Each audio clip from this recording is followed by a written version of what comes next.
Hey guys, welcome back to the channel. So behind me I got a 2010 Honda Accord with a 2.4 liter and it has around 100,000 miles on it, and it is in today to get a tune-up which consists of spark plugs basically on this car. There's not really any wires or anything like that. So we're gonna go ahead and do that to this vehicle today. Now before we go ahead and begin, guys, if you guys haven't subscribed to the channel, hit the subscribe button down below and smash that like button because it helps the channel out. And with that said, let's go ahead and start on today's video. So tuning up this 2.4 liter is quite simple. We are looking at our valve cover area right now, and it just takes a couple tools, guys, and you can do this job very effectively. Where I always like to begin is to go ahead and remove this little plastic cover, and you're going to take your 10 millimeter and just start loosening up the 4 bolts. It's quite easy. You may want to have a long socket for these rear bolts and things and such, because sometimes that'll be in the way. You guys will see this hose is in the way. We're just going to lift up on it. And back here, they're going to be fighting this power steering hose. We're just going to go ahead and completely remove the cover with the bolts intact. And now you will see that we are looking at our coil pack. I'm going to give you guys a nice visual here. This engine is really recessed inside of the engine bay, so it's hard for me to get a really good angle, but hopefully this angle here will do. The way that you want to attack these, or the way that I do them, is I will unplug the coil pack first. Now usually I push down on it, you wait for it to pop up all the way, you'll hear the little click, and once you hear that click you can pull off your connector. Be very careful, sometimes these will break. I've had a few that are very difficult, and you can easily break the little clip connector. Now when you have a difficult one like I have here, what I do is I use a flathead screwdriver to lift up on the lock tab, and I go ahead and lift it up just like that and get it out of our way. Next thing you're going to notice, we have these 10 millimeters that are on our coil packs. We're going to go ahead and zip these off. Now the coil packs are all the same. It shouldn't really matter. You can take them all out if you want, but since we're not replacing them, what I always like to do is keep them in order. I'll put them back in the cylinder area that we took them off from. So as I take them off and I lay them down on our cowl or bench, wherever you're going to be laying them down, try to keep them in order, or you can mark them if you'd like. The coil packs are real easy to get off. Just kind of wiggle them after you remove the bolts and just get them out of the way. When you pull these out, if you guys see any oil on any of these, you will have to wind up doing your valve cover gasket, because sometimes what will happen is the tube seals will leak oil inside of the spark plug area, and these will come out wet with oil. Once that happens, replace your valve cover gasket. I would say it may even be a smart idea to replace coil packs if they're oil drenched. It's really up to you and how you want to do it. You can clean them off, but it's better to replace them at that stage. Now I'm going to go ahead and grab a couple tools here, and I'll be right back with you guys. Now we are ready to remove our spark plugs. What I use is this gear wrench flexible head magnetic tool with an extension and a ratchet. Now I'm going to use this to just break them free, just to make sure they're not for any reason, let's say, rusted on there or stuck on there, because you never know. And once I break them loose, I will use my impact gun just to remove them, or my electric ratchet, whatever you have available. I'm gonna go ahead and just opt for my Milwaukee 3/8 gun here, and what I'm gonna do is just go ahead and take them off. Now this one's a little short, so I got to get a little bit of an extension. These spark plugs live in a really deep well here, so let's go ahead and just unscrew them all the way.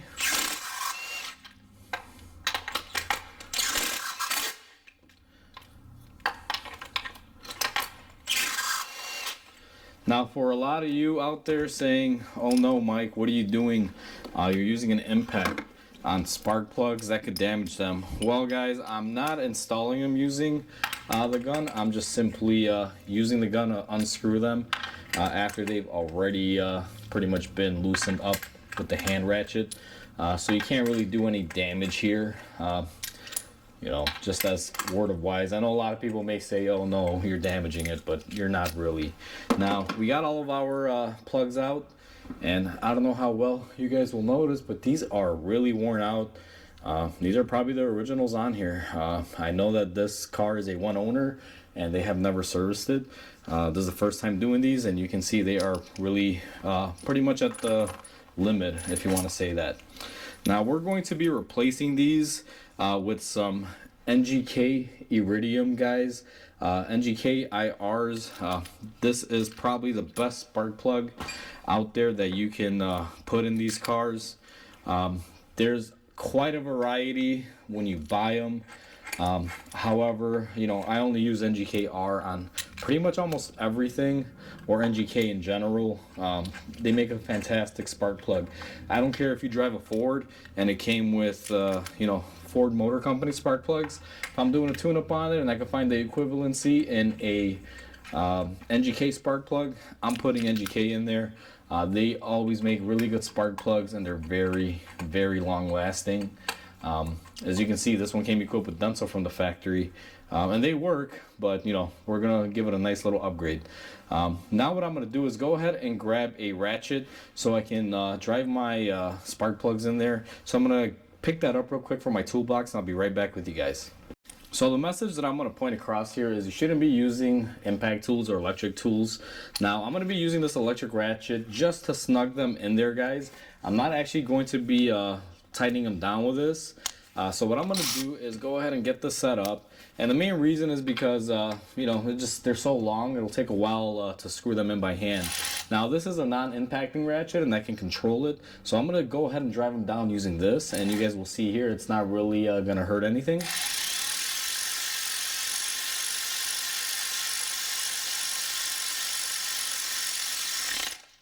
As you guys saw, as soon as it started tightening up, I let go.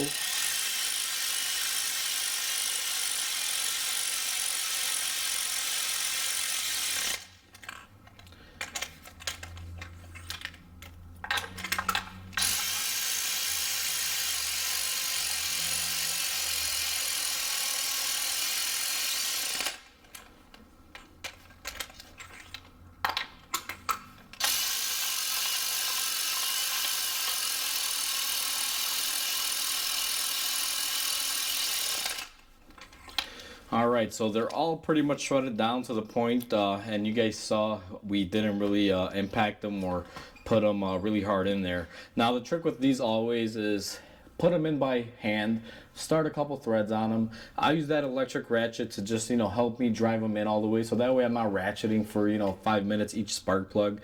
And once they're driven down and they're almost sealing on the head, what I do is I torque them into place. Now I haven't looked up the actual specification for torque for these, and I do have to get my torque wrench. And like always, guys, I don't really pressure people to torque stuff. If you don't torque these, you know, and that's your way, go ahead and do it your way.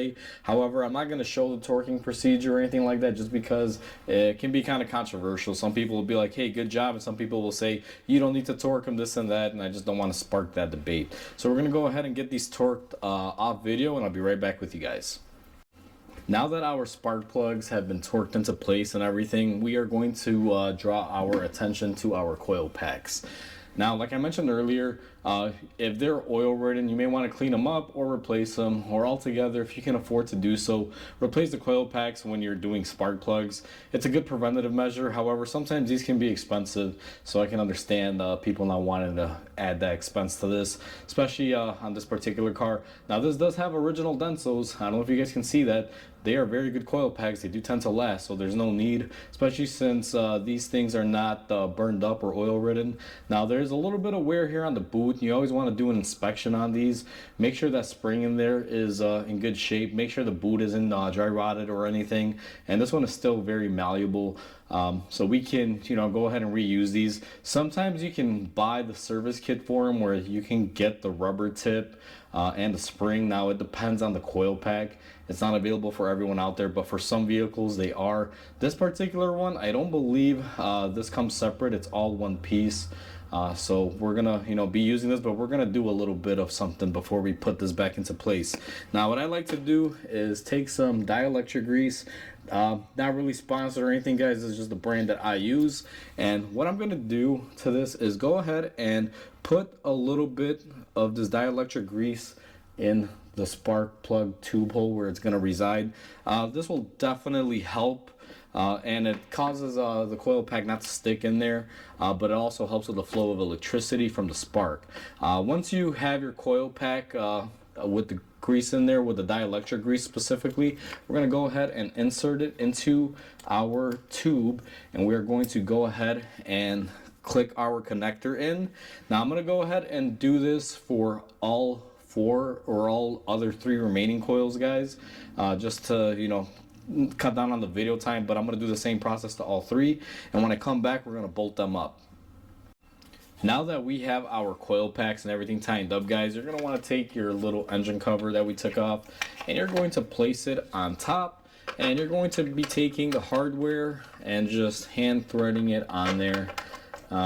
These have a weird style bolt. It's 10mm with a shank, and then it has the threads. Helps center this cover.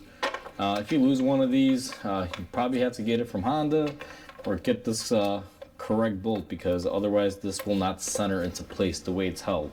And with our gun in the same mode as before, we're gonna go ahead and put these on.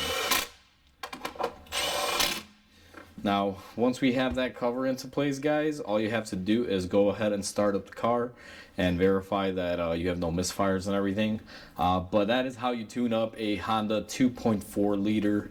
It's easy and quick. It takes a couple minutes if you got the correct tools, and you could do this at home, in your garage, or anywhere. And that is how you replace spark plugs on a Honda 2.4 liter like this Accord, guys. It's real quick, simple, and easy. The 2.4 liter engine has been around, and it's in a lot of platforms, and it's exactly the same. So it doesn't necessarily just serve for Honda Accords. In this video, it'll cover any 2.4 liter Honda that has the K24 motor in it. It's really quick, simple, and easy, just like you saw. So with that said, hopefully you guys enjoyed this video. Please comment, like, and subscribe. It definitely helps the channel grow. And I hope you guys have a wonderful day, and I'll catch you guys on the next video.